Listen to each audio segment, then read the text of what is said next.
Hello friends, स्वागत है आप सभी का आईफा इंजीनियर्स विजन। जैसा कि आप सभी जानते हैं, आईफा के द्वारा थाउजेंड्स क्वेश्चन सीरीज स्टार्ट किया गया। ठीक है, जिसमें मैं आपको स्ट्रेंथ ऑफ मटेरियल का क्वेश्चंस करवा रहा हूँ। ये आपके GATE, SSC JE and BPSC AE exam के लिए काफी हेल्पफुल है। ओके, एंड ये क्वेश्चन सीरीज जो कि स्ट्रेंथ ऑफ मटेरियल का है, ये सिविल एंड मैकेनिकल स्टूडेंट्स के लिए यूजफुल है। ओके, तो आप लोग जितना हो सके आप अपने फ्रेंड्स में शेयर कीजिए। ओके, तो चलिए देखते हैं यहाँ पर नेक्स्ट क्वेश्चन कौन सा है। ठीक है, देखिए इस क्वेश्चन में क्या कह रहा है, क्वेश्चन को ध्यान से पढ़िए। What is the effect on the Young's modulus of a wire. Young's modulus पर क्या इफेक्ट पड़ेगा if the radius of a wire subjected to a load P is doubled. Question को ध्यान से पढ़िए, क्या कह रहा है कि कोई वायर है और उसका रेडियस, ठीक है, डबल कर दिया जा रहा है और उस वायर पर लोड अप्लाई हो रहा है P। ठीक है, जैसे मान लीजिए कि ये आपका वायर है, this is your wire, sorry, this is your wire, और यहाँ पर लोड P लग रहा है और इसका रेडियस मान लीजिए R है, डायमीटर D है और रेडियस R है। कह रहा है कि ये रेडियस डबल हो गया। ठीक है, अब जो रेडियस हुआ फाइनल रेडियस वो क्या कह रहा है, डबल हो गया। तो बताइए इसका यंग्स मॉडुलस क्या। ओके, तो देखिए सबसे पहले तो आप यंग्स मॉडुलस के बारे में थोड़ा सा चीज को समझ लीजिए। ठीक है, जैसा कि आपने देखा था स्ट्रेस प्रोपोर्शनल टू स्ट्रेंथ, तो वहां से प्रोपोर्शनलिटी साइन हटेगा तो इलास्टिक कांस्टेंट आएगा, जिसे हम लोग यंग्स मॉडुलस कहते हैं इनटू स्ट्रेन। तो यंग्स मॉडुलस जो है ये एक इलास्टिक कांस्टेंट है जो कि बेसिकली मटेरियल पर डिपेंड करता है। ये मटेरियल पर डिपेंड करता है। ठीक है, this is the property of material. ये मटेरियल का प्रॉपर्टी है, प्रॉपर्टी ऑफ मटेरियल। जैसे फॉर एग्जांपल मान लीजिए ये स्टील का बना हुआ है। ठीक है, स्टील का बना हुआ है, तो स्टील आपका मटेरियल है। तो इस मटेरियल के लिए इलास्टिक कांस्टेंट एक फिक्स्ड वैल्यू होगा। इस स्टील के लिए यंग्स मॉडुलस का वैल्यू गिवन होगा, नोन होगा। ठीक है, अब चाहे इस मटेरियल को आप इसके रेडियस को हाफ कर दीजिए, डबल कर दीजिए, उससे कोई फर्क नहीं पड़ता है, उससे मटेरियल तो चेंज नहीं हो रहा। आप रेडियस को डबल कर रहे हैं या उसको हाफ कर रहे हैं, उससे हमारा मटेरियल चेंज नहीं हो रहा, मटेरियल वही है। तो जब मटेरियल सेम है तो उसका यंग्स मॉडुलस क्या होगा, सेम रहेगा, क्योंकि यंग्स मॉडुलस मटेरियल पर डिपेंड करता है। जब तक मटेरियल सेम रहेगा यंग्स मॉडुलस सेम रहेगा, material change Young's modulus change. और यहाँ पर क्वेश्चन में आपको मटेरियल चेंज के बारे में कुछ भी नहीं बोल रहा, सिर्फ बोल रहा है कि वायर के रेडियस को हम डबल कर दे रहे हैं।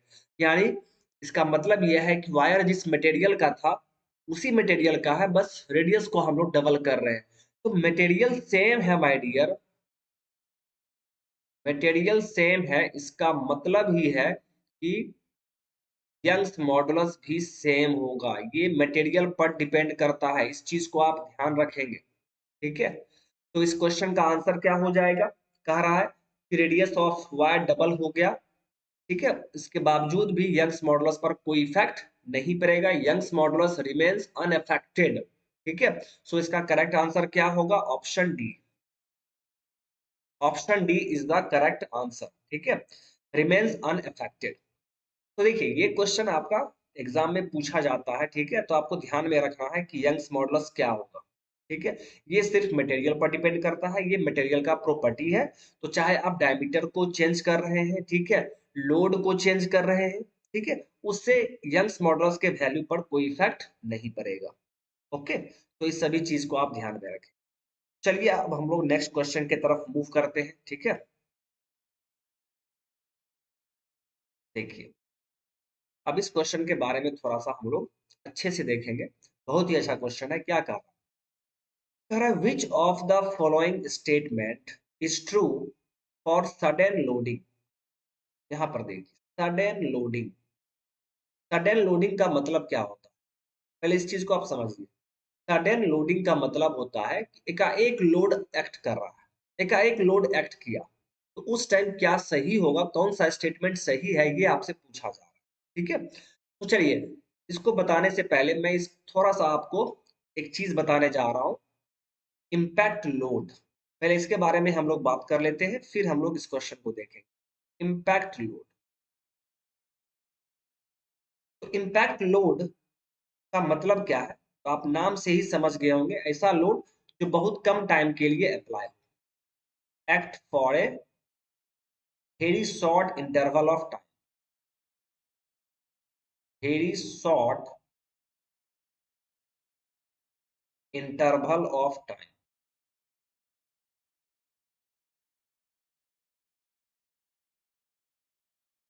ठीक है, ऐसा लोड जो बहुत कम टाइम के लिए अप्लाई हो, एक्ट हो, ठीक है, उस लोड को हम लोग इम्पैक्ट लोड कहते हैं। ठीक है, अब देखिए मैं आपको एक सिंपल सा एग्जांपल लेता हूँ। मान लीजिए आपका कोई फ्रेंड आपको धीरे से यहाँ पर थप्पड़ मार रहा है, धीरे से मार रहा है, धीरे से उसका हाथ आया, आपको टच किया, फिर हट गया, तो उससे क्या होगा, उससे यहाँ पर आपके गाल पर जो फीलिंग आएगा, फीलिंग मतलब यहाँ के मांसपेशी में जो खिंचाव उत्पन्न होगा, ठीक है, उसे ही हम स्ट्रेस कहते हैं, तो वो आपको यहाँ पर कम फील होगा, यानी उस टाइम स्ट्रेस यहाँ पर कम होगा। ठीक है, स्ट्रेस क्या है, रेजिस्टिंग फोर्स का वैल्यू है। ठीक है, तो यहाँ पर थप्पड़ लगा, तो उस थप्पड़ के अगेंस्ट में जो फोर्स लग रहा है, उसके अगेंस्ट में इस मांसपेशी में जो रेजिस्टिंग फोर्स डेवलप होगा, उसका वैल्यू को ही हम लोग स्ट्रेस कहेंगे।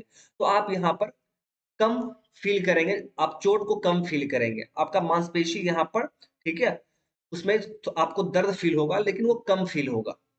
ठीक है, क्योंकि स्ट्रेस वहां पर कम हो रहा है। लेकिन यदि वही फ्रेंड आपको बहुत ही जोर से थप्पड़ मारे, तो आप क्या देखते हैं कि वो थप्पड़ बहुत तेजी से आया और लगा और चला गया। इसका मतलब है कि वो लोड बहुत कम टाइम के लिए अप्लाई हुआ, फिर चला गया। तो आप यहाँ पर क्या फील करेंगे, आप यहाँ पर फील करेंगे कि यहाँ का जो मांसपेशी है, ठीक है, वो आपका रेड हो जाएगा। ठीक है, उसमें सूजन आ जाएगा। ठीक है, बहुत दर्द करेगा आपको। इसका क्या मतलब है, इसका मतलब है कि यहाँ पर अंदर में रेजिस्टिंग फोर्स ज्यादा डेवलप कर गया। ठीक है, इसका मतलब है कि स्ट्रेस का वैल्यू काफी ज्यादा हो गया। तो आपको एक चीज यहाँ से क्लियर समझ में आ रहा होगा, इम्पैक्ट लोड का मतलब क्या है। जैसे देखिए स्टैटिक लोड आपने पढ़ा, स्टैटिक लोड का मतलब क्या है माय डियर, कि कोई भी लोड धीरे से यहाँ पर अप्लाई हो रहा है, तो उसे हम लोग स्टैटिक लोड कह देंगे। अब इसी ऑब्जेक्ट पर, अब इसी ऑब्जेक्ट पर मान लीजिए कोई ऑब्जेक्ट इम्पैक्ट कर रहा है, कोई ऑब्जेक्ट इम्पैक्ट कर रहा है। ठीक है, तो यहाँ पर क्या होगा, ये इम्पैक्ट लोड की तरह काम करेगा। आया, इम्पैक्ट किया और चला गया, जैसा आप जैसा आप ड्रॉप फोर्सिंग में पढ़ते हैं। ठीक है, आया और फोर्स आया, वहां पर स्ट्राइक किया, फिर वापस चला जाता है। ठीक है, डाया आपका, तो सेम वही चीज है। तो यहाँ पर जैसे इम्पैक्ट करेगा, बहुत कम टाइम के लिए अप्लाई हो रहा है, तो उस टाइम यहाँ पर जो स्ट्रेस डेवलप होगा, उसे हम लोग सिग्मा इम्पैक्ट कहते हैं, सिग्मा इम्पैक्ट। और जब स्टैटिक लोड लगता है, तो उस टाइम हम लोग उसे स्टैटिक स्ट्रेस कहते हैं। स्ट्रेंथ ऑफ मटेरियल में जितना भी आप स्ट्रेस देखेंगे, वो सभी क्या है, वो सभी स्टैटिक स्ट्रेस है। जब तक कि क्वेश्चन में इम्पैक्ट के बारे में ना बोला जाए, तो हम लोग इम्पैक्ट को नहीं मानेंगे। ठीक है, तो अब देखिए दोनों में एक चीज तो आपको पता चल गया, एक तो आपको चीज पता है कि इम्पैक्ट स्ट्रेस का वैल्यू, इम्पैक्ट लोड के कारण जो स्ट्रेस इंड्यूस होगा, उसका वैल्यू ज्यादा होगा किससे, स्टैटिक स्ट्रेस से। बराबर भी हो सकता है और बड़ा होगा। ठीक है, ये चीज आपको ध्यान में रखना। अब दोनों में रिलेशन क्या होता है, इस रिलेशन के बारे में हम लोग यहाँ पर समझते हैं। तो एक फॉर्मूला है, sigma impact is equal to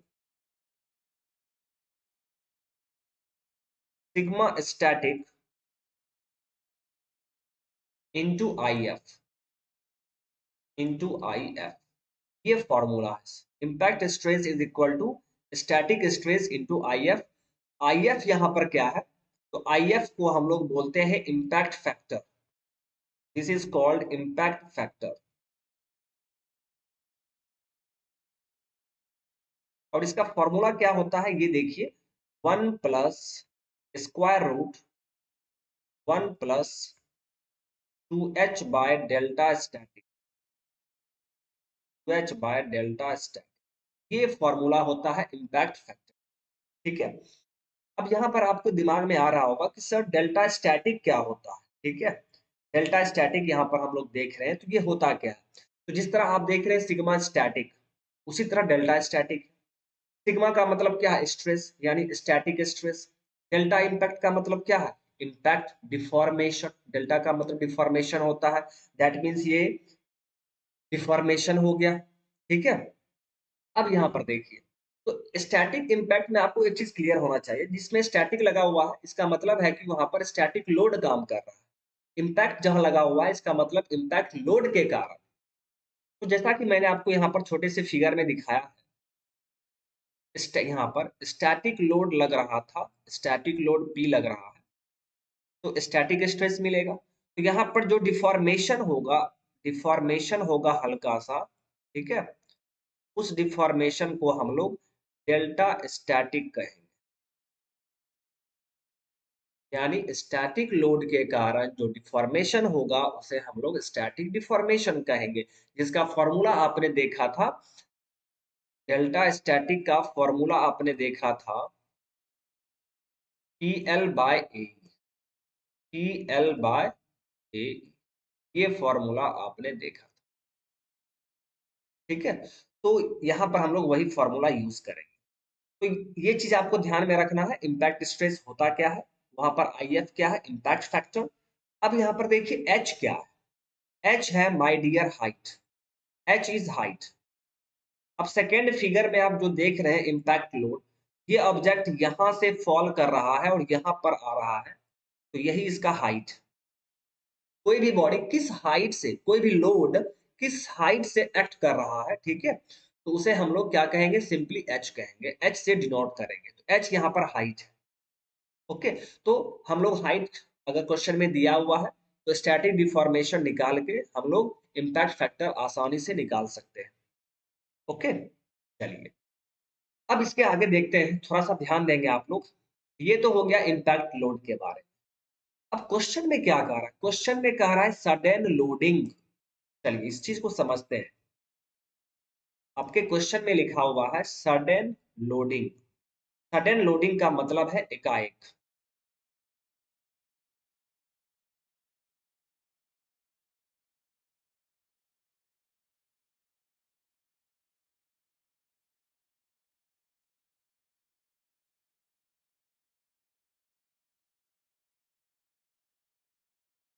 sudden loading question में आपका ये लिखा हुआ, तो इस चीज को पहले समझिए, सडन लोडिंग क्या होता है।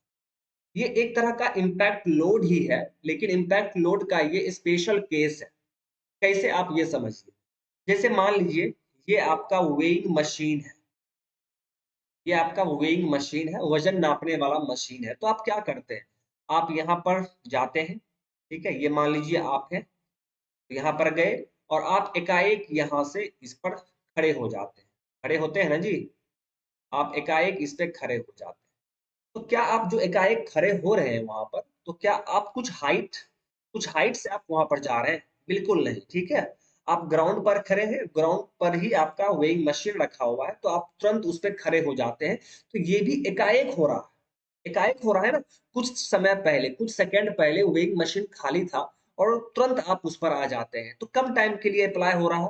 ठीक है, बट यहाँ पर हाइट क्या है, तो हाइट इसके केस में 0 है, यानी h = 0। यही चीज आपको ध्यान में रखना है। सडन लोडिंग एक स्पेशल केस है इम्पैक्ट लोड का, जिसमें h का वैल्यू 0 होगा। बस हो गया। तो आप इम्पैक्ट फैक्टर यहाँ पर निकाल सकते हैं। इम्पैक्ट फैक्टर का फॉर्मूला मैंने आपको बताया था, 1 + √1 + 2h, h के जगह पर 0, डिवाइड बाय डेल्टा स्टैटिक। तो यहां से देखिए I F is equal to 1 plus, ये तो पूरा 0 हो गया, 1 + 0 1, और 1 का स्क्वायर रूट 1 होता है। तो आई एफ का वैल्यू 2 हो गया। इम्पैक्ट फैक्टर विल बी 2 किसके लिए? तो ये होगा सडन लोडिंग के लिए। सडन लोडिंग, सडन लोडिंग के लिए याद रखिएगा इम्पैक्ट फैक्टर का वैल्यू 2 होता है, ठीक है। ये भी आपसे पूछ सकता है, लेकिन हमें स्ट्रेस के बारे में पूछा जा रहा है। तो फॉर्मूला क्या है जी? तो फॉर्मूला है impact stress is equal to static stress into impact factor. लेकिन चूंकि हम लोग सडन लोडिंग का केस देख रहे हैं, तो सिग्मा सडन क्या हो जाएगा? Sigma static into I F का वैल्यू 2 है, यानी sigma sudden loading S L is equal to 2 times sigma static.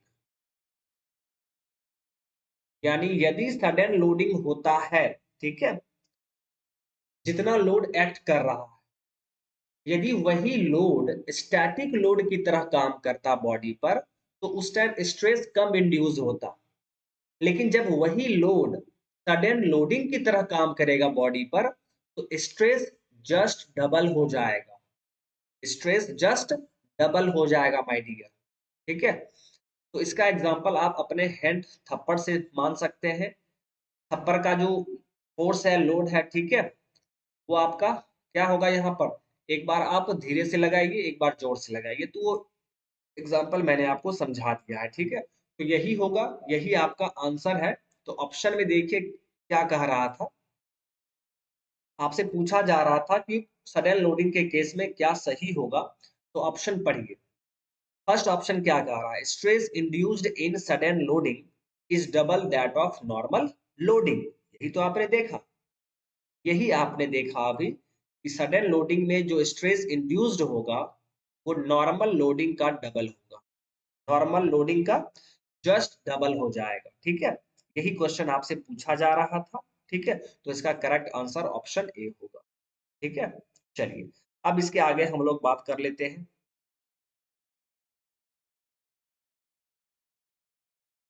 देखिए इस क्वेश्चन में क्या कहा, क्वेश्चन को ध्यान से पढ़ते हैं। A rod of dimension 20 mm into 20 mm, एक रॉड है जिसका डायमेंशन 20 mm इंटू 20 mm, मतलब ये स्क्वायर है, ठीक है। ये स्क्वायर रॉड है। 20 mm इंटू 20 mm का मतलब ही क्या है कि वो square rod is carrying N axial tensile load of 10 kilo Newton. P का वैल्यू कितना दिया हुआ है जी? 10 kilo Newton axial tensile load आपसे बोला जा रहा है।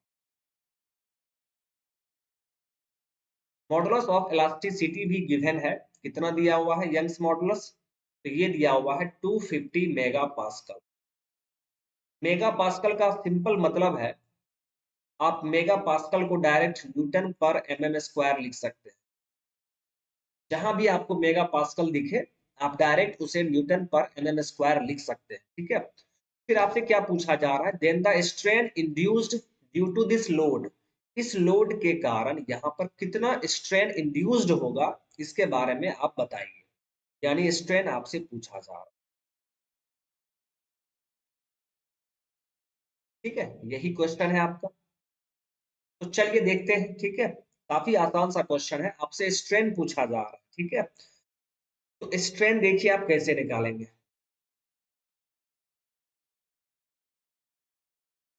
स्ट्रेन, तो आप जानते हैं कि stress is equal to Young's modulus into strain, ठीक है। तो यहां से स्ट्रेन इज इक्वल टू क्या हो जाएगा?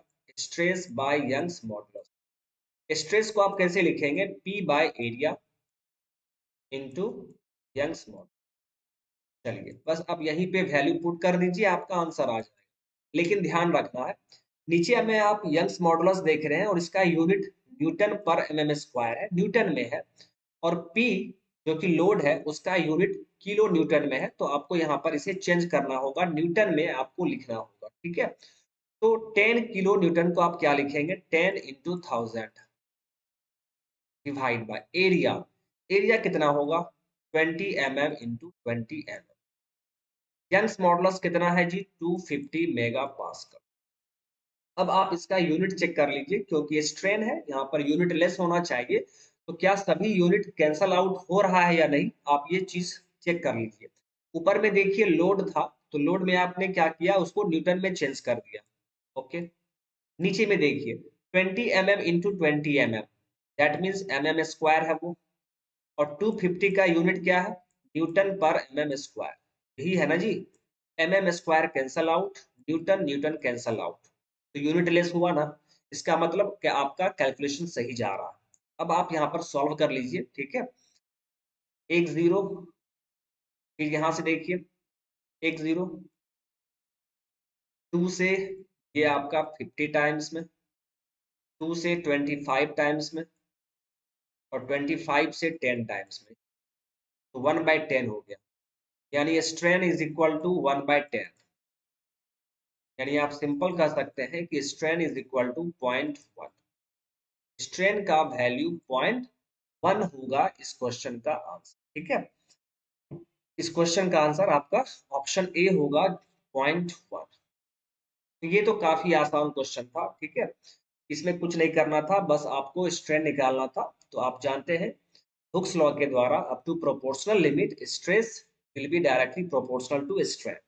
तो यहाँ पर चूंकि एक्सियल टेंसाइल लोड है, नॉर्मल लोड है, तो हम लोग क्या करेंगे, नॉर्मल स्ट्रेस लेंगे और लॉन्गिट्यूडनल स्ट्रेन लेंगे। दैट मीन्स यहाँ पर यंग्स मॉडुलस आएगा, तो यहाँ से हम लोग स्ट्रेन कैलकुलेट कर लेंगे आसानी से, ठीक है। चलिए, अब इसके आगे हम लोग मूव करते हैं। प्लीज ध्यान देंगे आप लोग।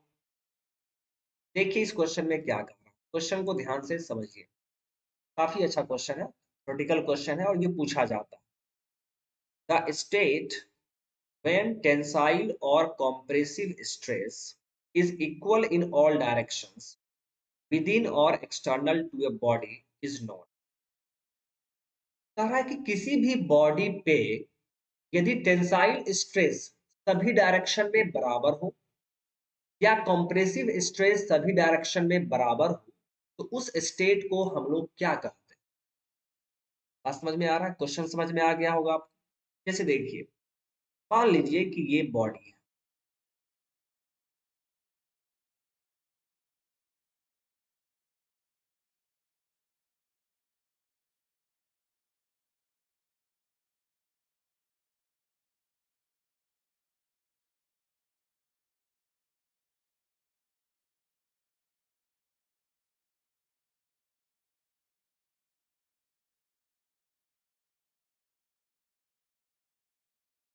ये आपका बॉडी है, ठीक है। अब यहाँ पर देखिए क्वेश्चन के अकॉर्डिंग क्या कह रहा है, ध्यान से पढ़िए। कह रहा है कि सभी डायरेक्शन में या तो टेंसाइल या कॉम्प्रेसिव, ठीक है, स्ट्रेस, ये मान लीजिए सिग्मा एक्स, ठीक है, जो कि सिग्मा एक्स है। फिर वाई डायरेक्शन में सिग्मा वाई, और आपसे कह रहा है कि ये भी बराबर है। और फिर जेड डायरेक्शन में सिग्मा जेड होगा, और ये भी कह रहा है कि सिग्मा के बराबर होगा। आप क्या देख रहे हैं, इस बॉडी पर टेंसाइल स्ट्रेस लग रहा है और सभी डायरेक्शन में बराबर है, एक्स डायरेक्शन में भी बराबर है, वाई में भी एंड जेड में भी, सभी डायरेक्शन में बराबर है। That means sigma X is equal to sigma Y is equal to sigma Z, ये सिग्मा के बराबर है। दैट मीन्स सेम मैग्नीट्यूड, याद रखेंगे आप, सेम मैग्नीट्यूड। लेकिन सिर्फ सेम मैग्नीट्यूड से काम नहीं चलेगा, ठीक है। सेम मैग्नीट्यूड तो है ही, और एक चीज आप नोटिस कीजिए, इसका नेचर भी सेम है। तीनों का तीनों टेंसाइल है, नेचर सेम है इसका, ठीक है। And having same nature, and having same nature,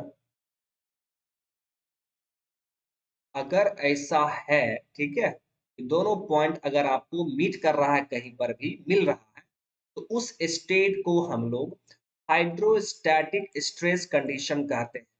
hydrostatic stress condition,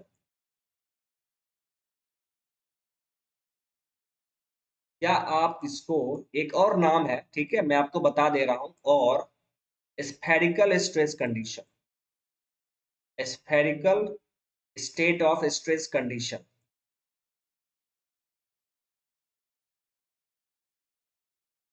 देखिए मैं आपको यहाँ पर सिर्फ टेंसाइल का दिखा रहा हूँ, ठीक है, क्वेश्चन में और लिखा हुआ है, ठीक है, उसे मतलब नहीं है।